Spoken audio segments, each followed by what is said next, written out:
श्री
गुरु महाराज द्वारा विरचित यह श्री श्रावकाचार्य ग्रंथ। श्रावकाचार्य ग्रंथ ये आचार मत का ग्रंथ है, जिसको गुरु महाराज ने चरणानियों के अंतर्गत लिखा है। और यह ग्रंथ गुरु महाराज ने अवरत सम्यक दृष्टि की अपेक्षा से लिखा है। किसकी अपेक्षा से? अवरत सम्यक दृष्टि की अपेक्षा से लिखा है। यद्यपि इस ग्रंथ में वृत्ति श्रावक, अवृत्ति से शुरू किया तो वृत्ति श्रावक है ना, और यहाँ तक कि मुनियों तक का वर्णन संक्षिप्त में किया है। यहाँ पर जो अपन ने कल बात की थी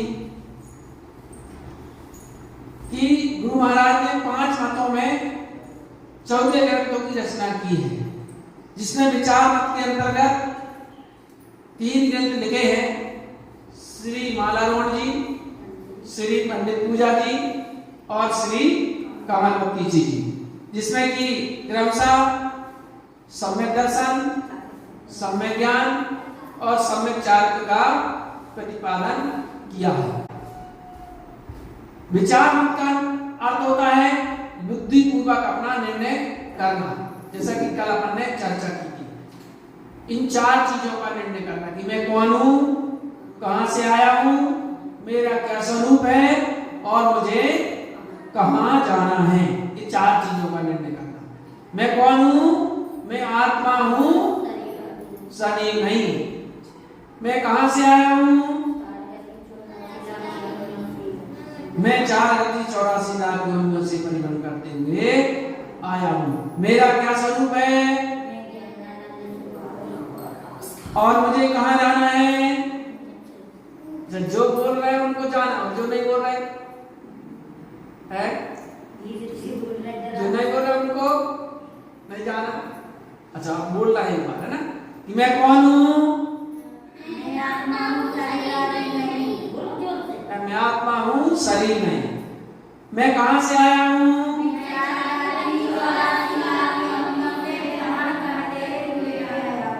मेरा क्या स्वरूप है और मुझे कहां जाना है? हाँ, ठीक है ना। ये 4 बातों का हमेशा ध्यान रखना। तो विचार मत का अर्थ यही होता है, ठीक है ना। और इसके बाद है आचार मत। तो आचार मत के अंदर गुरु महाराज ने श्रावकाचार्य ग्रंथ लिखा, जिसमें कि 462 गाथाएं। कितनी गाथाएं हैं? 462 गाथाएं इस ग्रंथ में हैं। और यह ग्रंथ अगर सम्यक दृष्टि की अपेक्षा से गुरु महाराज ने लिखा है। ठीक है ना, जिसमें कि श्रावक की आचरण संबंधी बातों को, श्रावक की चर्याधार्या को का इसमें वर्णन किया गया है। ये कौन से मत का ग्रंथ है? आचार मत का ग्रंथ है ना। और इसके बाद कौन सा मत है? विचार मत, आचार मत, और इसके बाद सार मत के अंतर्गत 3 ग्रंथों की रचना की है, सार जी और श्री त्रिभांगी सार जी, श्री ज्ञान समुच्चय सार जी, श्री उपदेश सार जी और श्री त्रिभांगी सार जी, ये 3 ग्रंथों की रचना की है। अब इसके बाद ममल मत में कितने ग्रंथों की रचना की है? कौन कौन से? 24 थाना जी और ममल पहाड़ जी। और इसके बाद केवल मत में 5 ग्रंथों की रचना की है। बताइए कौन कौन से?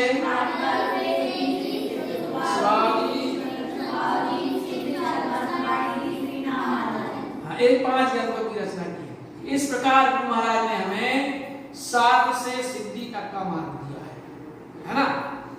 साध से सिद्धि तक का मार्ग दिया। हमारा साध जो है क्या है? निःशुद्धात्मा ये हमारा साध है ना। तो मैंने साध का निर्णय कराया। निर्णय होने के बाद इसके बाद भाई साध की प्राप्ति के लिए जब आपने निर्णय कर लिया तो अब साधन भी जरूरी है। बगैर साधन के साध्य की प्राप्ति जीवन में कैसे होगी? बताओ, है नहीं? जैसे हमने लक्ष्य बनाया, हमें बाकल जाना है। क्या बनाया लक्ष्य? हमें बाकल जाना है। तो साधन की जरूरत नहीं पड़ेगी। बोलो, साधन की जरूरत पड़ेगी। तो साधन की जरूरत पड़ेगी, इसलिए श्रावकाचार्य के अंतर्गत वो साधन बताए। क्या साधन है भैया? साधन क्या है? सम्यक दर्शन, सम्यक ज्ञान, सम्यक चार, ये साधन है। ये व्रत साधन है, महाव्रत साधन है। जो साधन है उस लक्ष्य की प्राप्ति, मोक्ष की प्राप्ति के लिए ये साधन। क्योंकि आपने साध का निर्णय किया है तो साध हमारा शुद्धात्म तत्व है ना। उस शुद्धात्म तत्व का लक्ष्य बनाया तो उसके लिए ये साधन है। सम्यक दर्शन, अणुव्रत, महाव्रत, ये सब साधन है उस साधन की प्राप्ति के लिए। और इसके बाद साधन हो लेकिन साधना नहीं हो तो बताओ साधन कुछ काम आ सकते हैं? कि हमने साइकिल ले ली, साइकिल अपन ने ली तो साइकिल ले ली, वो साधन है, लेकिन उसको चलाना भी तो आना चाहिए। साइकिल को चलाना भी तो आना चाहिए। साइकिल चलाने आने लगे तो उसके लिए क्या करना पड़ेगा? साधना करनी पड़ेगी, मतलब सीखना पड़ेगी। वो सीखने का नाम साधना है। चलाना सीखना नहीं पड़ेगा, यानी उसकी साधना करनी पड़ेगी ना, है ना। जब तो हम चलाते तो वो साधन जो है उसकी साधना करनी पड़ती है, तब है। हम अनुव्रत ले लें लेकिन साधना नहीं हो, महाव्रत ले लें साधना नहीं हो, तो पहले साधना तो करनी पड़ती है ना भाई। ये है तो साधन। इसके बाद साधना कही, सार मत के अंतर्गत साधना कही है ना, साधना बताई। और मत के अंतर्गत समाध की साधन है। और साधन को आपने साधना कर ली, मतलब चलाना भी आपसे आने लगा, लेकिन संभाल पूर्वक करके चलाएंगे तो गड़बड़ हो जाएगा। भाई गाड़ी सीख ली आपने, लापरवाही से चला तो क्या होगा? भिड़ सकते हैं ना, एक्सीडेंट हो सकता है ना। और फिर इस मार्ग में तो बड़ी बारीकी है, बड़ी सूक्ष्मता है कि 11वें स्थान वर्ती मुनि भी थोड़े से समय में, 11वें स्थान में कितने समय का होगा? 3 समय का, ज्यादा 3-4 समय का, कोई बात नहीं है, 3 समय का है, 4 समय का, ऐसा कुछ है ना। बताओ, तो इतना कम समय का समय है और गिरने में टाइम नहीं लगता। एक समय में मिथ्यात्व में ज्ञान प्रस्थान से गिर करके और मिथ्यात्व में जीवा जाता है। ये विचारनी बात है। तो कितना सूक्ष्म है ये मार्ग कि अगर अपन ने संभाल नहीं रखी तो क्या होगा, क्या होगा? वो लापरवाही हमें गिरा सकती है। इसलिए समाज पूर्वक साधनों का उपयोग करना चाहिए, है ना।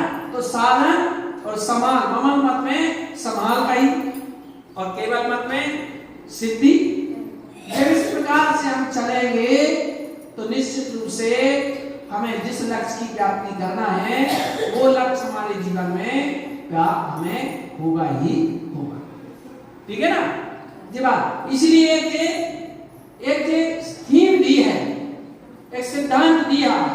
कई सिद्धांत के तहत अगर आप चलेंगे तो निश्चित रूप से आपका मार्ग बनेगा, आपके जीवन में आपको उस लक्ष्य की प्राप्ति होगी। इस प्रकार श्री गुरु महाराज ने 5 मतों में 14 ग्रंथों की रचना की है और हमें 7 से सिद्धि तक का मार्ग दिया है।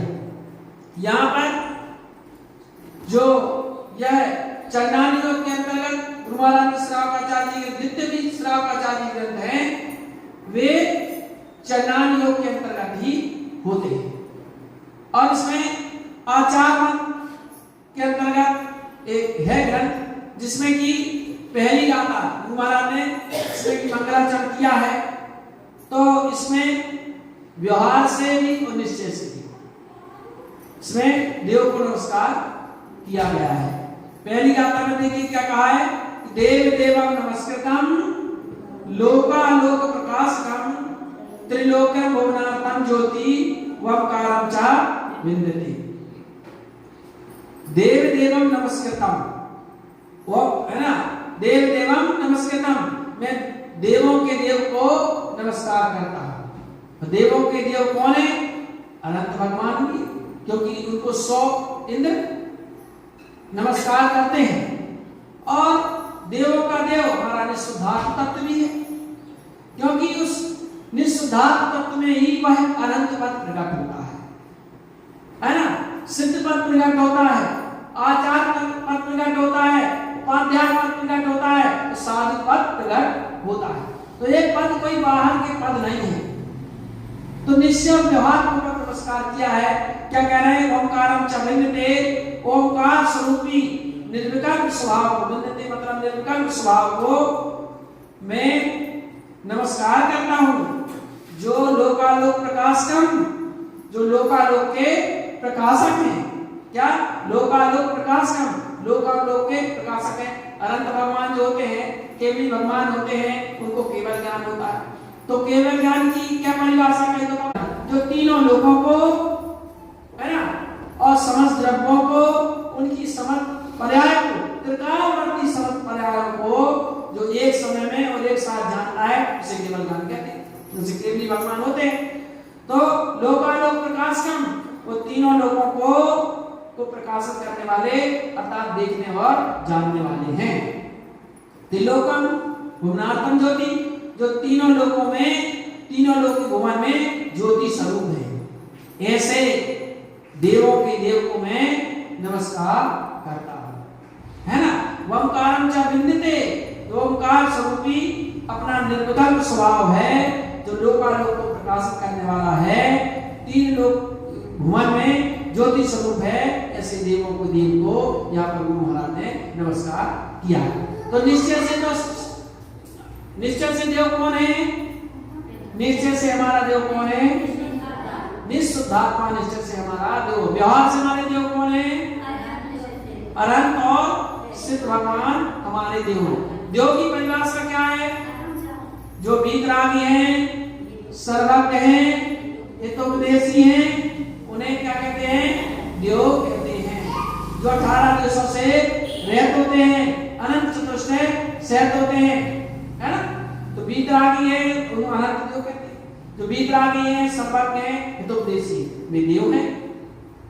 यहाँ व्यवहार से देव को नमस्कार किया और निश्चय से निःशुद्धात्मा को देव की नमस्कार किया, तो व्यवहार से हमारे देव हर प्रसिद्ध भगवान है, निश्चय से हमारा देव शुद्धात्मा है, व्यवहार से हमारे गुरु जो निरंतर दिगंबर वीतरागी साधु वो है, और निश्चय से गुरु निरंतर आत्मा है, व्यवहार से जिनवाणी द्रव्य शुद्ध जो जिन्हें भगवान के द्वारा कही हुई वाणी वो वाणी है, और निश्चय से हमारी प्रकाश बुद्धि जागृत बुद्धि वो जिनवाणी कही गई है, व्यवहार से धर्म उत्तम क्षमा आदि जो धर्म है वो कहे गए हैं, और निश्चय से धर्म वस्तु का स्वभाव हमारे आत्मा का जो स्वभाव है वह धर्म कहा गया। ऐसे गुरु महाराज ने 4 प्रकार से देव का, गुरु का, है ना,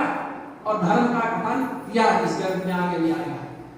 तो यहाँ पर प्रथम गाथा में देव को नमस्कार किया है, तो देव की महिमा को यहाँ पर गुरु महाराज ने कहा कि लोकालोक के प्रकाशक हैं, लोकालोक के प्रकाशक हैं, जैसे वे देव हैं और उन्होंने अपने निःशुद्धात्म को प्रकट कर लिया, केवल ज्ञान की प्राप्ति कर ली है, अनंत चतुष्टय को प्रकट कर लिया है, वो लोकालोक के प्रकाशक हो गए हैं। ऐसे ही अगर मैं साधना के बल से, तप के बल से अगर मैं प्रयास करूं तो मेरे जीवन में वो अनंत चतुष्टय प्रकट हो जाएगी।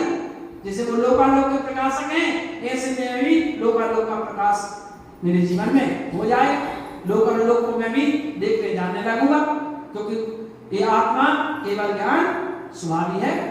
इसलिए हमें प्रारंभ जरूर करना चाहिए, शुरुआत हमें जरूर करना चाहिए, क्योंकि ये मनुष्य जीवन मिला है तो कम से कम मनुष्य जीवन में हम सम्यक दर्शन की प्राप्ति तो कर लें, और जितना हो सके हमें अनुव्रत, है ना, और आगे आगे महाव्रत जितना हो सके हमें अपने जीवन में भी धारण करना चाहिए। श्रावकाचार ग्रंथ का अर्थ यही है, क्योंकि यह गुरु महाराज ने अमृत सम्यक दृष्टि की अपेक्षा से लिखा है।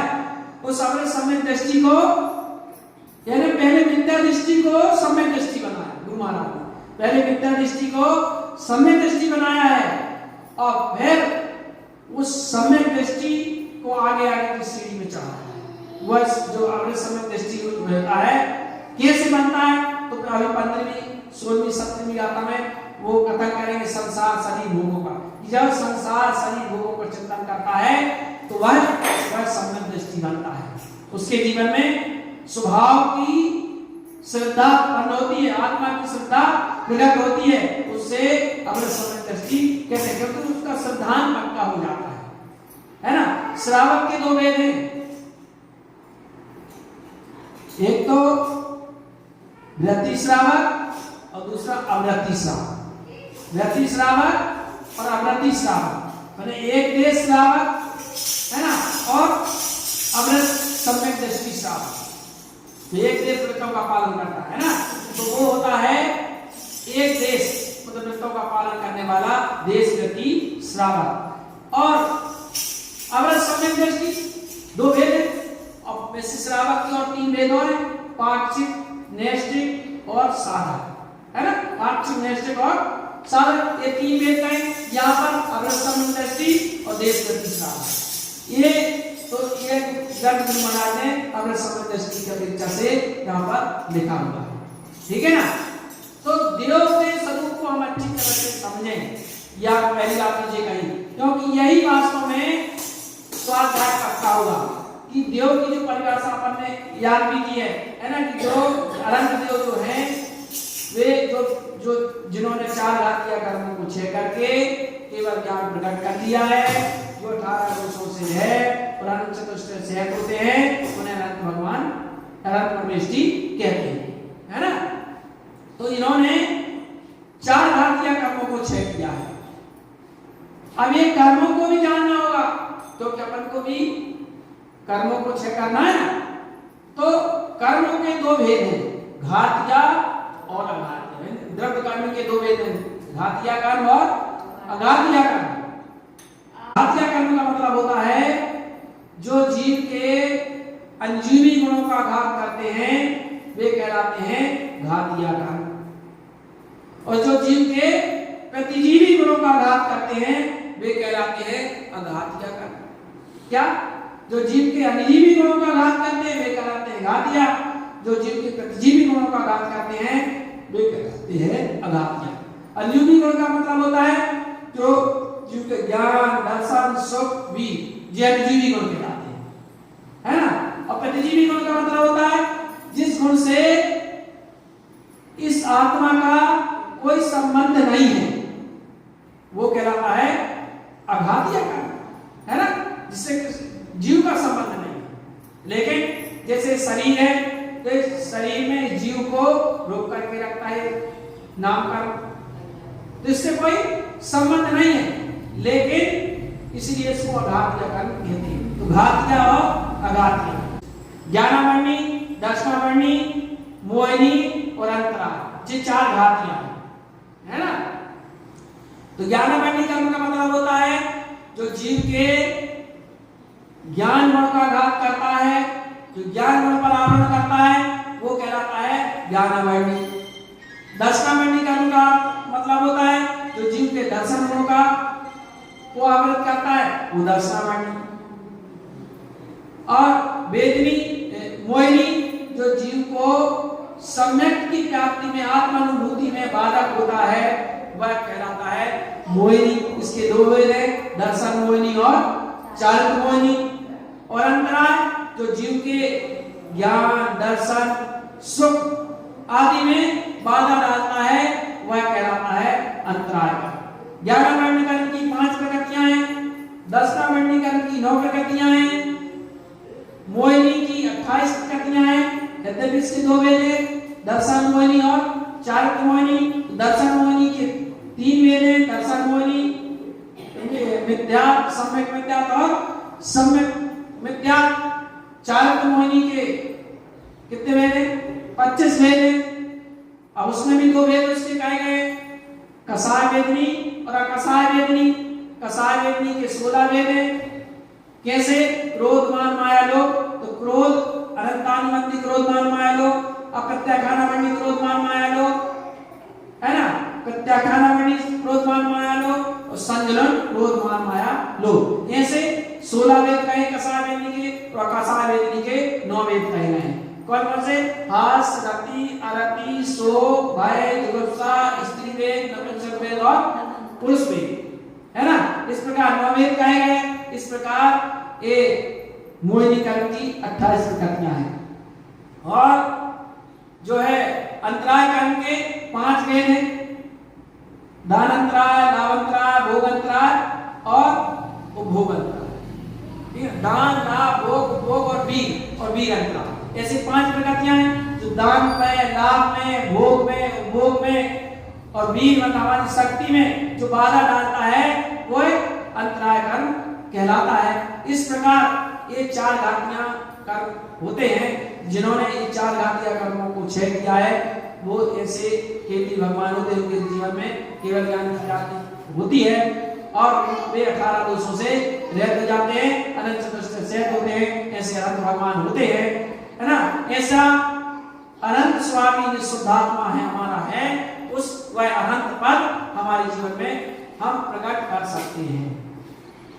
अनंत पद हमारे जीवन में प्रकट हो सकता है अगर हम उस अनुरूप हम साधना करें तब। पहली बात तो सर्वप्रथम क्या करना है, हमारे जीवन में हमें सम्यक दर्शन की प्राप्ति करना है। सम्यक दर्शन की प्राप्ति हो गई तो जिस आप निश्चय समझिए कि सम्यक दर्शन मोक्ष महल की प्रथम सीढ़ी है। हम पढ़ते हैं मोक्ष महल की प्रथम सीढ़ी या ज्ञान चरित्र। सम्यक दर्शन मोक्ष महल की प्रथम सीढ़ी कही गई है। इसलिए जैसे बने हमें अपने जीवन में सम्यक की प्राप्ति करना है तो हम इसी मंगल भावना के साथ बोलिए श्री गुरु महाराज की जय।